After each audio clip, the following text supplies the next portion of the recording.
The mirror hangs crooked on the wall of a farmhouse that smells of rot and old perfume, its surface clouded with age and something else, something that might be breath condensed on glass from the other side. In the reflection, if you look long enough, if you let your eyes go soft and your mind go quiet, you can see her standing there, just behind your left shoulder, wearing a dress that was fashionable in 1886. Her face smooth and perfect and utterly wrong in ways that your conscious mind refuses to acknowledge, but that your animal brain recognizes immediately as predator, as danger, as something that should not exist in the world of living things. She does not move when you move. She does not blink when you blink. She simply watches with eyes that have seen more years than any human should witness, that have watched generations live and die, while she remains exactly as she was on that spring morning when something fundamental broke inside her, or perhaps when something entered her that had been waiting in the damp Mississippi soil for a door to open, for a vessel to claim.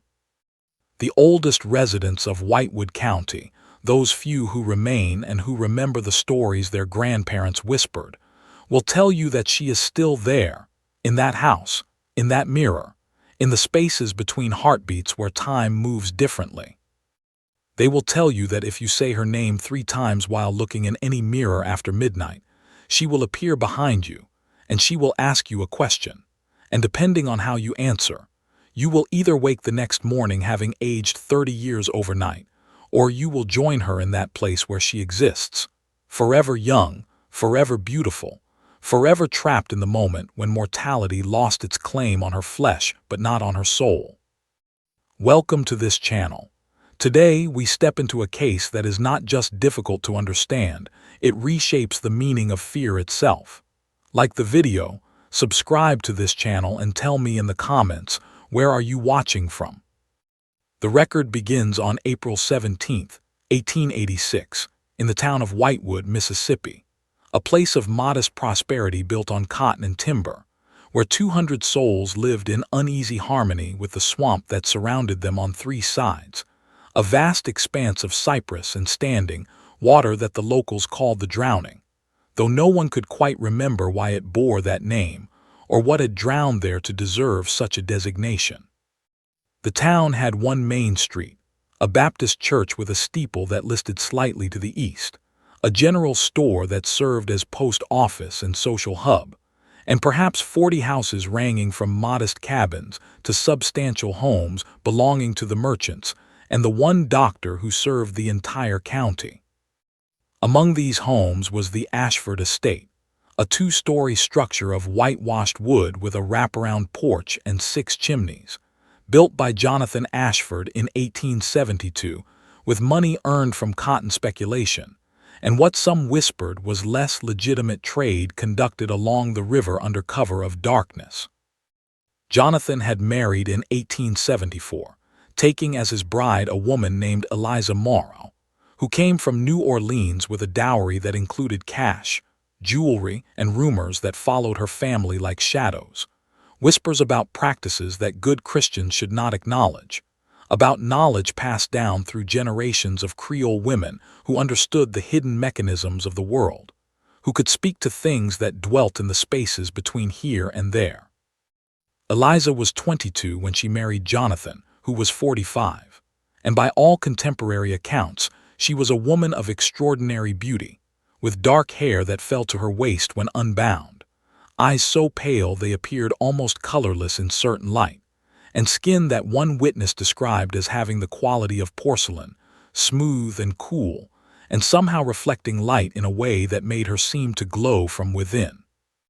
The marriage produced one child, a daughter born in 1876 and named Evangeline, who inherited her mother's beauty and her father's business acumen, but who would live only 16 years before succumbing to what the death certificate listed as a wasting disease, though the local doctor, Samuel Pritchard, noted in his private journal that he had never seen a wasting disease that left the body so perfectly preserved, so utterly unmarked by the ravages that should have accompanied such an illness. For 12 years, the Ashford family existed in a state of what appeared to be contentment, attending church on Sundays, hosting occasional gatherings for the town's more prominent citizens, maintaining their position in the social hierarchy with grace and appropriate reserve. Jonathan prospered, expanding his holdings, building a cotton gin on the edge of town that employed a dozen men and processed the harvest from farms throughout the county. Eliza maintained the household with the help of 2 servants, both freedwomen who had stayed in Whitewood after the war, who worked for the Ashfords with a dedication that some found excessive and that others found subtly unsettling, as if they were bound to Eliza by something stronger than mere wages, by some obligation that transcended the normal relationship between employer and employed. But in the spring of 1886, something changed, something broke, and what followed would transform Eliza Ashford from a respected member of the community into a legend that would spread far beyond the boundaries of Whitewood, that would attract the attention of doctors and spiritualists and journalists, that would inspire fear and fascination in equal measure, and that would, ultimately, remain unexplained despite the best efforts of rational minds to impose meaning on events that seemed to operate according to rules that existed outside the framework of natural law. On April 17th, Jonathan Ashford was found dead in his study, slumped over his desk with a pen still gripped in his hand, his face frozen in an expression that his business partner, Thomas Waverley, later described as one of profound shock and horror, as if in the moment before death he had seen something that shattered his understanding of reality. The official cause of death was determined to be heart failure, which was plausible given Jonathan's age of 57 and his tendency toward rich food and expensive whiskey. But there were details that troubled Dr. Pritchard, details that he recorded in his journal but did not include in the official report. Jonathan's eyes, which should have been closed or at least glazed with the film of death, were wide open and clear, fixed on a point in the corner of the room where nothing visible existed, tracking something that only he could see. His hands, which should have relaxed in death, were rigid, the fingers on his left hand forming a pattern that Dr. Pritchard recognized from his studies of folklore and anthropology as a sign meant to ward off evil, a gesture that appeared in various forms across multiple cultures as protection against malevolent spirits.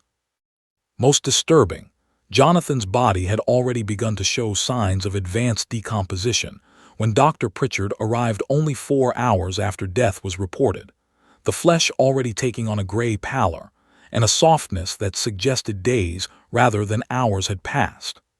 Dr. Pritchard noted this discrepancy, but attributed it to the spring heat and perhaps some underlying condition that he had not detected during previous examinations.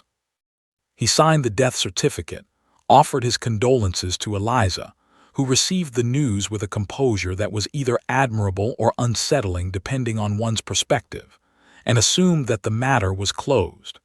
The funeral was held 3 days later, a well-attended affair with the appropriate hymns and prayers, and Jonathan was laid to rest in the churchyard under a marble stone that bore his name and dates and the inscription, "He built upon the land." The town expected that Eliza would observe the customary period of mourning, perhaps a year of seclusion followed by a gradual reemergence into society, possibly followed by remarriage to a man who could help her manage the business interests Jonathan had left behind. What happened instead was that Eliza did not age. Not slowly, not gradually, but not at all. The observation came slowly at first, noticed by the servants and dismissed as imagination or the tricks that grief can play on perception. But by the end of 1887, more than a year after Jonathan's death, people began to speak in hushed voices about how Mrs. Ashford looked exactly as she had the day of her husband's funeral, her skin still smooth, her hair still dark without a trace of gray, her figure still trim and upright without the slight thickening that middle age brings even to the most disciplined women. If you're still listening, take a moment to like the video, subscribe to this channel, and tell me in the comments, where are you watching from? By 1889, the observation had become impossible to ignore or explain away. Eliza Ashford was 43 years old, but she appeared to be no more than 30 at most, perhaps even younger. Women who had been her contemporaries, who had attended the same social functions and served on the same church committees, now looked like her older sisters or even her mother, their faces lined with the passage of years while hers remained untouched. The servants, both of whom had aged normally and noticeably during the same period, grew increasingly fearful, and in March of 1889, both women quit their positions on the same day, leaving Whitewood entirely without explanation, though a letter later found among the effects of one of them, a woman named Ruth Calloway, provided some insight into their decision. The letter, written to Ruth's sister in Mobile but never sent, discovered years later folded between the pages of a Bible, reads in part, "I cannot remain in that house any longer. Mrs. Ashford is not right. She does not sleep, or at least I have never seen her sleep in the 3 years I have worked for her since Mr. Ashford passed. I have gone to her room late at night to check on her as any good servant would, and I have found her standing before her mirror, speaking in a language I do not know, words that make my stomach turn and my head ache.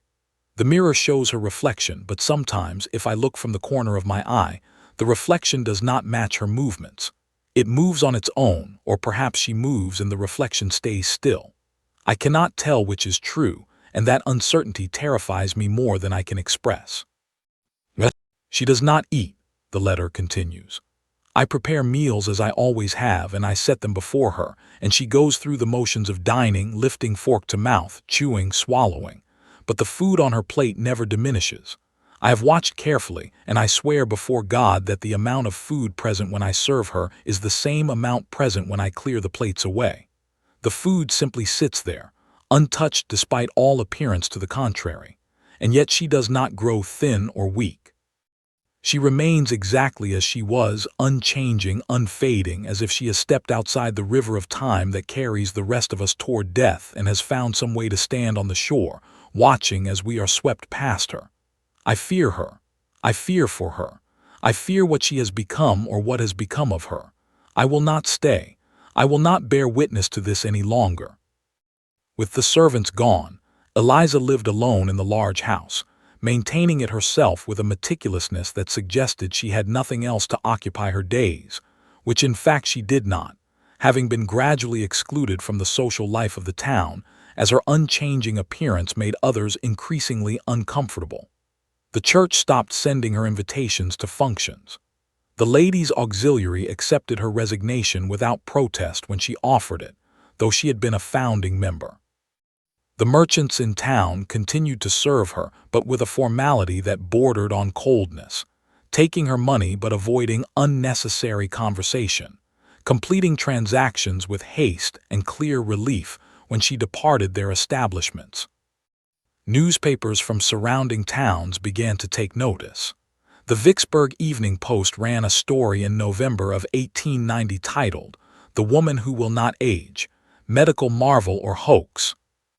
The article, written by a journalist named Harold Pemberton, described Eliza's condition with a mixture of skepticism and fascination, noting that multiple witnesses confirmed she appeared not to have aged in more than 4 years, but suggesting that this might be explained by exceptional preservation habits, good breeding, or even deliberate deception involving a younger woman impersonating the widow Ashford.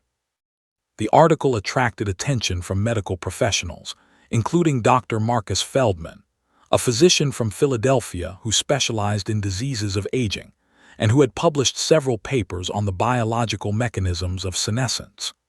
Dr. Feldman traveled to Whitewood in December of 1890, carrying with him instruments for measurement and observation, prepared to expose what he assumed would be either a fraud or a case of mistaken identity. He secured permission to examine Eliza, who agreed with an eagerness that surprised him, as if she had been waiting for someone with scientific credentials to document what was happening to her, to validate her experience and perhaps to find an explanation that would make sense of the impossible. Dr. Feldman's examination lasted 3 days, during which he took detailed measurements of Eliza's physical characteristics, collected samples of her hair and skin, observed her daily routines, and interviewed neighbors and acquaintances to establish a baseline of what she had looked like at various points in the past. His findings, published in the Journal of Medical Sciences in March of 1891, were extraordinary and deeply unsettling. Mrs. Ashford, Dr. Feldman wrote, presents as a healthy woman in her late 20s or early 30s. Her skin shows no signs of the elastin breakdown that typically begins in the fourth decade of life. Her hair contains no gray pigmentation. Her musculature and skeletal structure display no evidence of the gradual deterioration that accompanies normal aging. Most remarkably, examination of her eyes revealed no accumulation of lipofuscin in the retinal pigment epithelium, a marker of cellular aging that should be present in a woman of her stated age. It is as if her biological clock has simply stopped, as if the cellular processes that drive senescence have been suspended or eliminated. I can find no medical explanation for this phenomenon. I have examined her extensively, and I can detect no signs of deliberate deception. She is not a younger woman pretending to be older. She is, by all accounts and evidence, a woman in her mid-40s who simply does not exhibit any of the biological markers of being that age. This defies everything we understand about human physiology. It should not be possible, and yet it is. Dr. Feldman's paper created a sensation in medical circles, with some colleagues praising his meticulous methodology, while others accused him of being the victim of an elaborate hoax or of allowing his desire for fame to overcome his scientific judgment. He defended his findings vigorously, but could offer no mechanism to explain what he had observed, no theory that fit within the existing framework of medical knowledge. He returned to Whitewood twice more over the following years, documenting that Eliza continued not to age, that the phenomenon was not temporary but permanent, or at least ongoing without any sign of reversal. His last visit was in 1894, and his notes from that examination, discovered in his archives after his death in 1923, contain a passage he never published. I find myself deeply unsettled by this case. Mrs. Ashford is courteous, articulate, and seemingly rational, but there is something about her that triggers an instinctive revulsion, a response that operates below the level of conscious thought. I find myself avoiding eye contact with her, and when I must look directly at her, I am overcome with the sensation that I am looking at something that is wearing a human form rather than something that is human. I do not believe in spirits or demons or any supernatural explanation. But I cannot shake the feeling that whatever Mrs. Ashford is now, she is not entirely what she once was. The years passed, and Eliza remained unchanged while the world around her transformed. The town of Whitewood grew slowly, gaining a railroad connection in 1892 that brought more commerce and more people who had not known Eliza before her transformation, and who therefore found nothing unusual about her appearance until someone mentioned that she had been living in that house since 1874, and had not aged a day since her husband's death in 1886. These newcomers reacted with predictable skepticism, followed by fascination when confronted with multiple long-term residents who could testify to the truth of the claim. By 1895, Eliza had become something of a local attraction, with visitors occasionally coming to Whitewood specifically to see the woman who would not age, though she rarely made public appearances and generally refused to meet with curiosity seekers. A journalist from the Chicago Tribune managed to secure an interview in September of 1896. Publishing an account that combined sensationalism with surprisingly thoughtful questions about identity and mortality, the journalist, a woman named Catherine Moore, asked Eliza what it felt like to be frozen in time while everyone around her aged and died. Eliza's response, as recorded in the published interview, was both poignant and deeply unsettling. "I do not know if I would describe it as being frozen," Eliza said. "That suggests a stillness, a peace. What I experience is more like being caught between moments, existing in a space where time flows around me but does not touch me. I see my face in the mirror and it is my face, but it also feels like a mask, like something that conceals what I truly am. I remember being a child, remember growing, remember the feeling of time passing through me like water through a sieve. I no longer have that feeling. I am trapped in amber, preserved but not living, not really. I envy the dead, Miss Moore. They at least have the grace to move forward, to complete their journey. I am stuck at the threshold, neither here nor there, neither alive in the fullest sense nor properly dead. If you're still listening, take a moment to like the video, subscribe to this channel, and tell me in the comments, where are you watching from? When asked if she wanted to find a cure to return to normal aging, Eliza hesitated before answering. I do not know. There are days when I would give anything to see a gray hair, to feel an ache in my joints, to know that I am still connected to the natural order. But there are other days when I feel a terrible pride, a satisfaction in having escaped the fate that claims everyone else. Those are the days that frighten me most, Miss Moore, because they suggest that whatever has happened to me has changed not just my body but my soul. I am becoming something else, something that does not think or feel as humans do, and I am not certain I have the strength to fight that transformation. The interview concluded with Eliza showing Catherine Moore her home, including the study where her husband had died. The journalist noted that the room had been preserved exactly as it was on the day of Jonathan's death, his papers still on the desk, his pen still lying where he had dropped it, even a half-empty glass of whiskey sitting on the side table as if he had just stepped out and would return at any moment. When Catherine asked why Eliza had not changed anything, Eliza replied, "Because that is the last moment when time still moved normally for me. That is the point where everything changed. I keep it preserved as a reminder, or perhaps as a warning. I am not certain which." The most disturbing detail in Catherine's published account concerned the mirror. Eliza had a large standing mirror in her bedroom, an ornate piece with a carved frame depicting flowers and vines in intricate detail. Catherine noted that when she looked at Eliza's reflection in this mirror, she experienced a momentary disorientation, a sensation that the reflection was slightly out of sync with Eliza's actual movements, as if there were a lag or delay.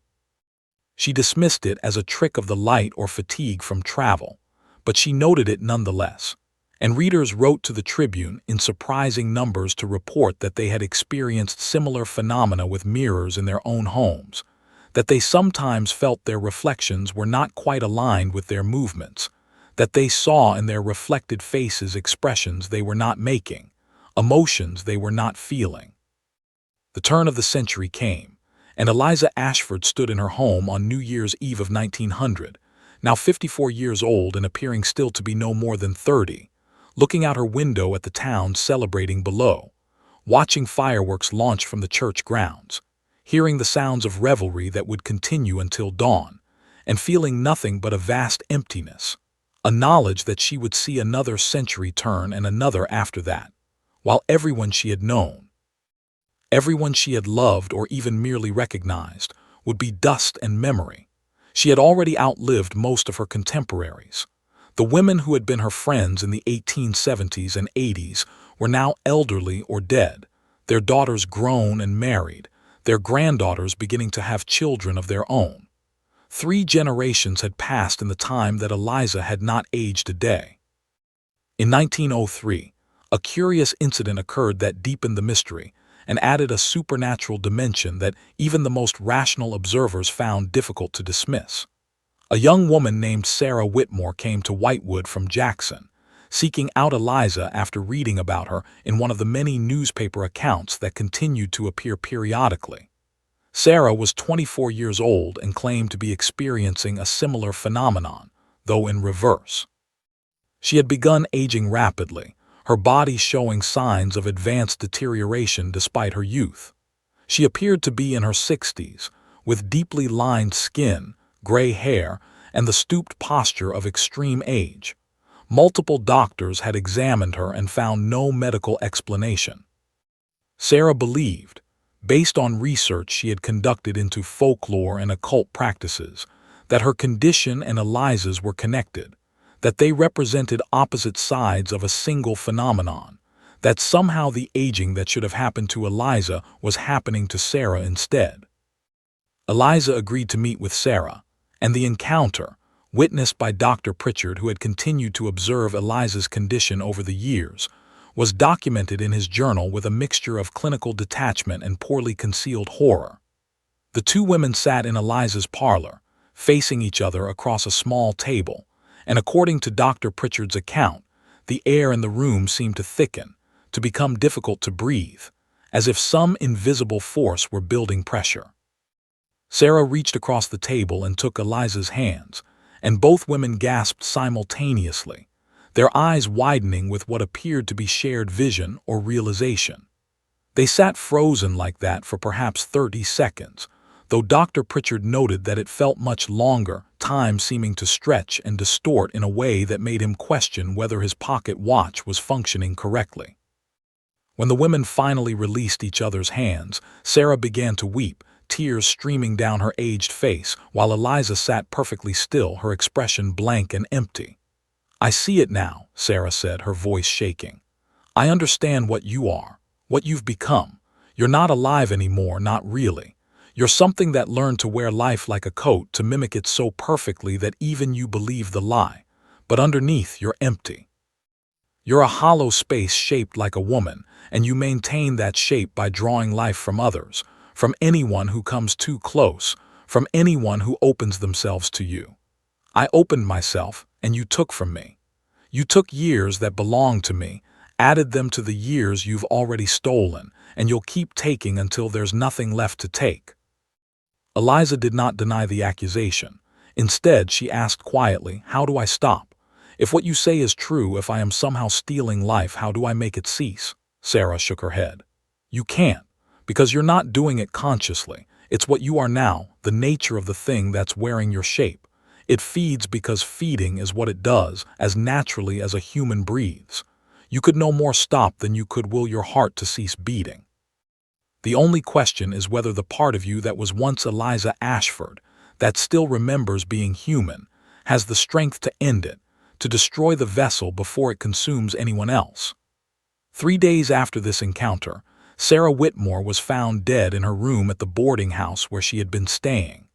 The cause of death was listed as natural causes related to advanced age, though she was only 24 years old. Dr. Pritchard performed the autopsy and found that her organs showed the deterioration of someone in their 80s or 90s. Her heart had simply given out, exhausted by decades of work compressed into a few years.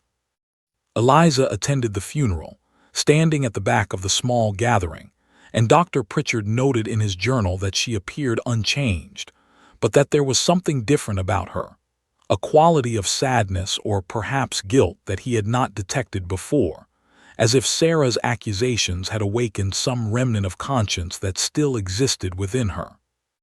After Sarah's death, Eliza withdrew even further from society, rarely leaving her house, conducting what little business remained from her husband's estate through intermediaries, becoming more legend than person, more story than reality. The house itself seemed to change, taking on a reputation for being wrong in ways that were difficult to articulate. People crossing the street to avoid passing directly in front of it reported feeling sudden coldness, hearing sounds that had no source, experiencing momentary disorientation, as if time had skipped forward or backward without their conscious awareness. If you're still listening, take a moment to like the video, subscribe to this channel, and tell me in the comments, where are you watching from? In 1912, a fire destroyed much of downtown Whitewood, including the general store and several homes. Eliza's house was directly in the path of the flames, and firefighters assumed it would be consumed. But the fire seemed to bend around the property, destroying structures on either side but leaving Eliza's home completely untouched. One firefighter, a man named Robert Chen, told a reporter from the Meridian Star that he had seen the flames approach the house and then retreat, as if encountering an invisible barrier, as if the house itself refused to burn because it had not yet finished whatever purpose it served. Eliza was seen at a window during the fire, watching with her unchanging face, and Robert swore that he saw in that window not just Eliza but other figures, shadowy forms that moved behind her, that seemed to be watching through her eyes, using her as a lens through which to observe the world of time and change from which they were separated. The Great War came and went, and Whitewood sent its young men to fight in foreign lands, and some returned and some did not.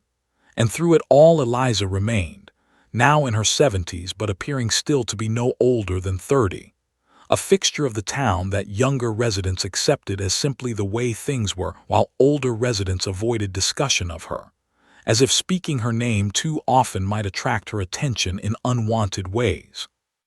In 1924, a young doctor named Helen Crawford arrived in Whitewood, recently graduated from medical school, and full of the modern scientific spirit that believed all mysteries could be solved through careful observation and rational analysis. She heard the stories about Eliza, and unlike her predecessors, she approached the case not with fear or superstition, but with pure scientific curiosity. She wrote to Eliza requesting permission to conduct a comprehensive study, offering to document the case for medical literature, and to explore potential treatments if Eliza desired to return to normal aging. Eliza agreed, perhaps out of loneliness, perhaps out of hope that this new generation of medicine might succeed where earlier attempts had failed, or perhaps out of some darker impulse, some need that she herself did not fully understand.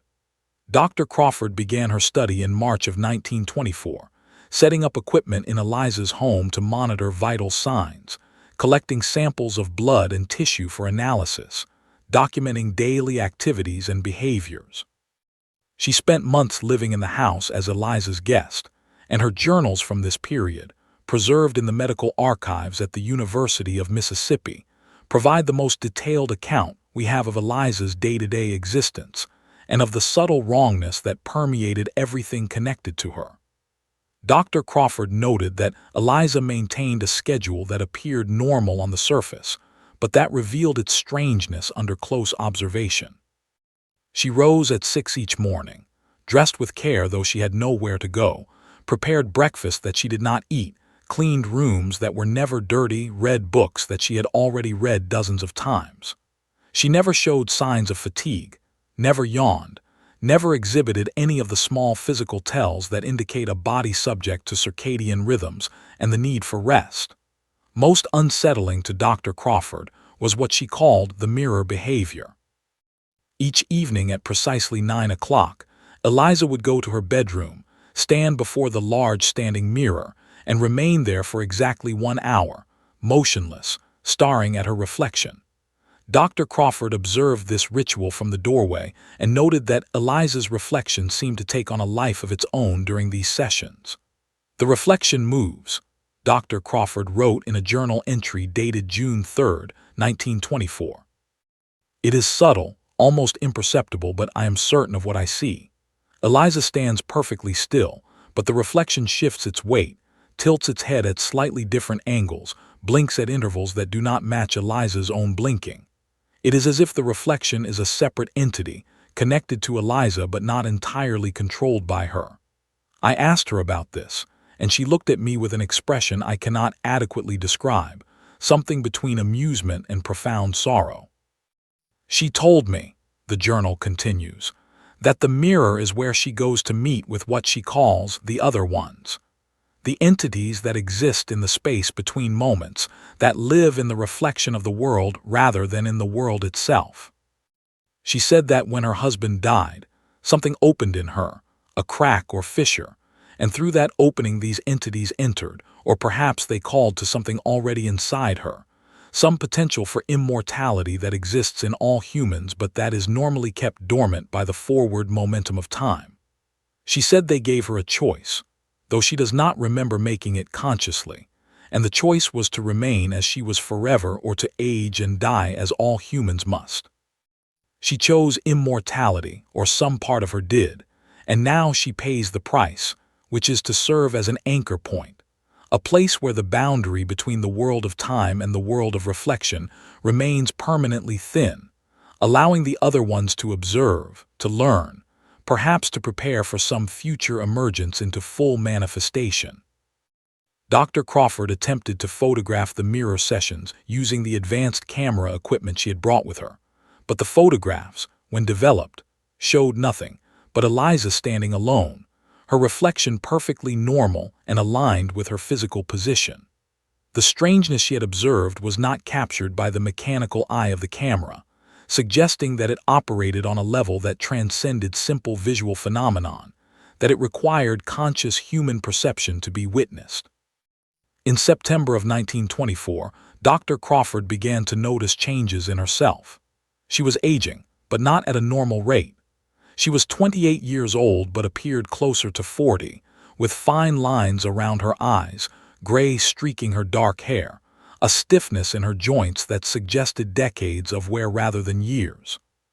She realized with growing horror that Sarah Whitmore's experience in 1903 was being repeated, that proximity to Eliza was somehow accelerating her aging, that Eliza was indeed, as Sarah had claimed, drawing life from those around her to maintain her own frozen state. Dr. Crawford confronted Eliza with this observation, and Eliza's response, recorded in the journal entry for September 23rd, was chilling in its calm acceptance. "I know," Eliza said. "I have always known, though I tried to deny it. I am a vampire, but not in the way that old stories describe. I do not drink blood, I drink time. I consume the years that belong to others, add them to my own ever-growing store, and in doing so I remain fixed while they hurtle forward toward death at accelerated speed. I did not ask for this. I did not choose it consciously, but I cannot stop it. It is as much a part of me as breathing, as heartbeat, as thought. And if I am honest, truly honest, I must admit that I do not want to stop it, because stopping would mean releasing my hold on this moment, would mean surrendering to the flow of time, would mean aging 38 years in an instant and crumbling to dust before I could draw another breath." Dr. Crawford left Whitewood the next day, abandoning her study, fleeing as the servants had fled decades earlier, driven by the instinct for survival that overrides scientific curiosity when life itself is threatened. She returned to her practice in Memphis and monitored her condition carefully over the following months. The accelerated aging slowed but did not entirely stop. By her 30th birthday, she appeared to be in her late 40s. By her 35th, she looked 60. She died in 1931 at the age of 35, her body worn out, her organs failing from advanced age. In her final letter, written to a colleague the day before her death, she wrote, "Whatever Eliza Ashford has become, she must be stopped. She is a contagion, a corruption of natural law that spreads to anyone who comes too close. She must be destroyed, though I do not know how one destroys something that exists partially outside of time. Fire, blade, poison, all these affect the flesh. But if the flesh is merely an anchor point for something that exists primarily in reflection, in the space between moments, then physical destruction may accomplish nothing. I fear she is with us permanently, a fixture that will outlast the town, the county, perhaps the species itself, standing in her house, looking in her mirror, ageless and terrible and utterly alone." If you're still listening, take a moment to like the video, subscribe to this channel, and tell me in the comments, where are you watching from? After Dr. Crawford's departure and subsequent death, Eliza's reputation shifted from curiosity to outright fear. Parents warned children to stay far from her property, to avoid even looking at her house if they could help it. Stories began to circulate that had not been told before, or perhaps had been whispered so quietly that they had not reached the historical record. An elderly woman named Martha Dawson claimed that her grandmother had told her that Eliza's family in New Orleans had been cursed for generations, that they possessed knowledge of rituals that could cheat death, but that these rituals always came with terrible costs. According to the story, Eliza's mother had lived to be 130 years old, maintaining the appearance of youth until the very end, when something finally broke, and she aged a century in a single night, dying in agony as her body tried to catch up to the years it had avoided. Another story, told by a man who claimed his father had worked on the riverboats and had known Jonathan Ashford, suggested that Jonathan had discovered what Eliza was doing, that he had found evidence of the ritual she had performed, and that his heart failure had been caused not by natural disease, but by the horror of realization, by the understanding that his wife was no longer human in any meaningful sense, that she had traded her humanity for immortality and had dragged him into complicity without his knowledge or consent. These stories, whether true or fabricated from fear and ignorance, contributed to Eliza's increasing isolation. By the early 1930s, she was rarely seen outside her home, and when she did emerge for necessities, people scattered before her, shops closed their doors, streets emptied as if a plague were approaching. She had become untouchable, a pariah, something to be avoided and feared rather than pitied or helped. The Great Depression affected Whitewood as it affected all of America, bringing hardship and desperation, closing businesses and forcing families from their homes. But Eliza's wealth, carefully managed over decades, insulated her from the worst effects.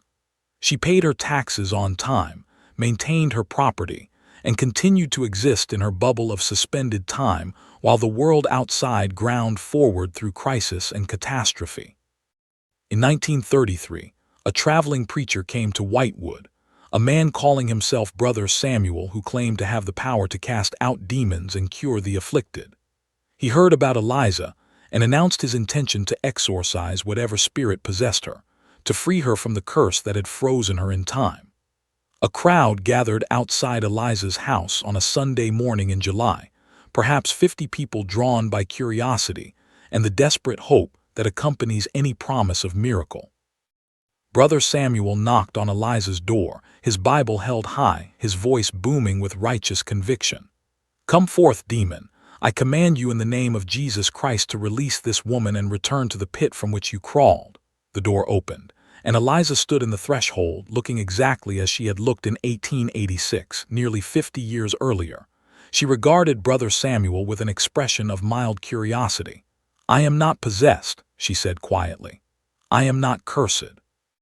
I am simply what happens when someone is given a choice between mortality and its opposite and chooses poorly. You cannot exorcise a choice, brother. You can only live with its consequences." Brother Samuel raised his Bible and began to recite passages of Scripture, calling upon God to cast out evil, to restore the natural order. Eliza listened politely, and then she smiled, and that smile was the most terrible thing the witnesses would later recall, a smile that held no warmth, no humanity, nothing but vast amusement at the presumption that words in a book could affect what she had become. "You believe your God has power over me," Eliza said. "But what if I am older than your God? What if the things I commune with in the mirror, the entities that exist in the space between heartbeats, were here before your God and will be here after your God's name is forgotten? What if time itself is the true deity, and I have learned to negotiate with it, to pay tribute that allows me to stand outside its flow? Your exorcism has no power here, brother. Your faith is a candle flame, and I am the darkness that surrounds it, patient and eternal." Brother Samuel stumbled backward, his face pale, his hands shaking. He fled the property, left town that same day, and never returned to Whitewood. The crowd dispersed in silence, and Eliza closed her door, returning to the interior of her house, to her routines, to her mirror, and whatever she saw there. That incident marked the last significant attempt to intervene in Eliza's condition. The town gave up, accepted her as a permanent fixture, something strange and terrible that had to be accommodated because it could not be removed. Children grew up hearing stories about the woman who never aged, incorporating her into their mythology alongside other creatures of local legend, treating her as more legend than reality, even though she was demonstrably real and living among them. The years continued to pass, the 1930s giving way to the 1940s, and World War II came, drawing young men from Whitewood as it drew them from every town in America. Some returned, some did not, and through it all Eliza remained, now past 70 years old, still appearing to be 30, still standing at her mirror each evening at 9 o'clock, still existing in defiance of every natural law. In 1947, something unexpected happened. A young woman arrived in Whitewood, a stranger from California, who introduced herself as Evangeline Ashford, claiming to be Eliza's great-granddaughter through a line that had been kept secret.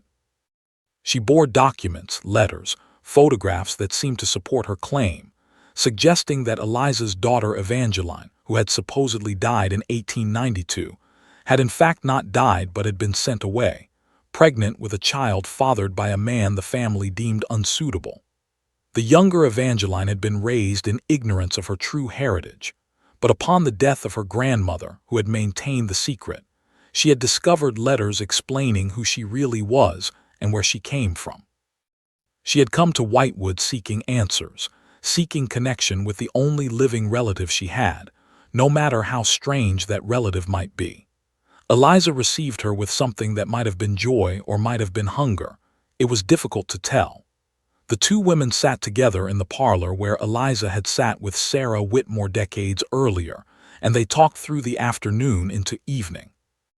Witnesses, neighbors who observed from a discreet distance, reported that the younger Evangeline entered the house looking healthy and vibrant, a woman in her mid-20s with her whole life ahead of her, but that when she emerged 6 hours later, she appeared haggard, exhausted, as if she had not slept in days, her skin pale and her eyes shadowed. She left town the next morning, telling no one where she was going, leaving behind only a note at the boarding house where she had stayed. "She is not my great-grandmother. She is not even human anymore. She is a mouth that swallows time, a hole in the world shaped like a woman. Do not go near her. Do not speak to her. Do not think about her if you can avoid it, because attention feeds her as surely as proximity. I will not return. Warn others." The younger Evangeline's fate is unknown. Research has failed to locate any further records of her. No death certificate, no marriage license, no evidence of her continued existence after leaving Whitewood. She vanished as completely as if she had never been, and some have speculated that Eliza consumed not just years from her supposed descendant, but entirety, absorbing her completely, adding her life to Eliza's own accumulated existence. If this is true, then Eliza Ashford is not merely ageless but actively immortal, capable of replenishing herself indefinitely by drawing from others, a predator perfectly adapted to hide among humans while feeding on the one resource they cannot afford to lose and cannot defend. In 1952, the town of Whitewood made a collective decision, never officially recorded but understood by all residents. They would stop talking about Eliza Ashford. They would stop writing about her. Stop mentioning her to outsiders. Stop attracting attention that might bring more visitors, more victims to her door. They would treat her house as empty, as a ruin, as something that existed only in the corner of vision and should never be looked at directly. This conspiracy of silence was remarkably effective. References to Eliza largely disappeared from newspapers and journals after 1952. Researchers attempting to follow up on the earlier sensational accounts found resistance, misdirection, outright lies. The town had closed ranks, had decided that the best way to deal with something they could not destroy was to starve it of attention, to bury it under silence and hope that, without the fuel of curiosity and fear, it might somehow diminish, might fade back into whatever realm it had emerged from. If you're still listening, take a moment to like the video, subscribe to this channel, and tell me in the comments, where are you watching from? But Eliza did not fade. In 1963, a census taker named Robert Mills, new to the area and unaware of the town's unspoken agreement, knocked on the door of the Ashford house, clipboard in hand, prepared to record information about the resident for federal records. The door opened, and Eliza stood there, now 77 years old, appearing still to be 30, and she invited Robert inside with a graciousness that seemed to belong to an earlier era. They talked for 3 hours, and Robert emerged dazed, confused, unable to explain clearly what had been discussed, but adamant that he needed to return, that Eliza had shown him things, explained things about the nature of time and existence that he needed to understand more fully. His supervisor, a local man who understood what was happening, fired Robert on the spot and physically escorted him to the county line, warning him never to return to Whitewood and to forget everything he had experienced in that house. Robert protested, insisting he had important knowledge to record, important data to collect, but within a week the urgency faded, replaced by confused dreams and a nagging sense that he had forgotten something crucial but could not recall what. He never returned to Whitewood, and when asked about the incident years later, he claimed no memory of it, suggesting that whatever Eliza had shown him had either been erased from his mind or had been sealed behind barriers he could not consciously access. The 1970s and 80s passed with Eliza existing in her imposed obscurity, the town continuing its policy of silence, of pretending she did not exist even as her house remained standing, solid and real and undeniably present. New residents who asked about the occupied house that no one mentioned were told it was complicated, were told to mind their own business, were quietly encouraged to forget they had asked. Most complied, sensing in the town's evasiveness something deeper than mere privacy, some darkness that was better left unexplored. In 1993, an investigative journalist named Marcus Chen, working on a book about medical mysteries and unexplained phenomena, uncovered references to Eliza in archived newspapers and old medical journals. He traveled to Whitewood determined to interview her, to document her condition with modern technology, to finally solve the mystery that had baffled previous generations. He arrived in October, carrying cameras and recording equipment, asking everyone he met where he could find Eliza Ashford. The response was uniform and unsettling: silence, averted eyes, sudden remembrance of urgent tasks elsewhere. No one would speak to him about Eliza. No one would direct him to her house. When he finally located the property through public records and went there himself, he found the house intact but seemingly abandoned, windows dark, yard overgrown, no sign of habitation. He knocked on the door repeatedly, called out, even attempted to peer through windows but saw and heard nothing. Frustrated, he returned to town and confronted the sheriff, demanding to know what had happened to Eliza Ashford, accusing the town of covering up a crime, of hiding a disappearance or death. The sheriff, a man named Thomas White, whose grandfather had been a boy when Eliza's husband died, looked at Marcus with an expression of profound weariness. "She's still there," the sheriff said. "She's always there, but seeing her ain't a matter of looking with your eyes. It's a matter of her choosing to be seen, and she doesn't choose that often anymore. Maybe she's tired. Maybe she's learned that every time she reveals herself, people get hurt, get consumed, get destroyed. Or maybe she's just waiting, patient as stone, for the right moment, the right person, the right configuration of circumstances that will allow her to do whatever it is she's been preparing to do for more than a century. I don't know. What I do know is that you should leave, go back to wherever you came from. Forget you ever heard the name Eliza Ashford. Because if she decides you're interesting, if she chooses to let you see her, you won't leave this town alive, or at least not as the person you are now. You'll be changed, used up, aged beyond your years, and whatever you learn won't be worth what you pay to learn it." Marcus Chen left Whitewood that afternoon.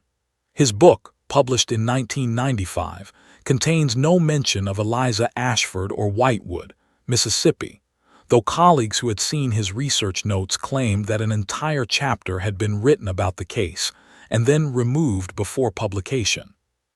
When asked about this, Marcus would only say that some stories should not be told, that some mysteries should remain mysterious, and that there were doors in the world that should not be opened because what waits on the other side is not knowledge but annihilation. I traveled to Whitewood in 2022, 136 years after Eliza Ashford supposedly stopped aging, seeking to verify what remains of this extraordinary case.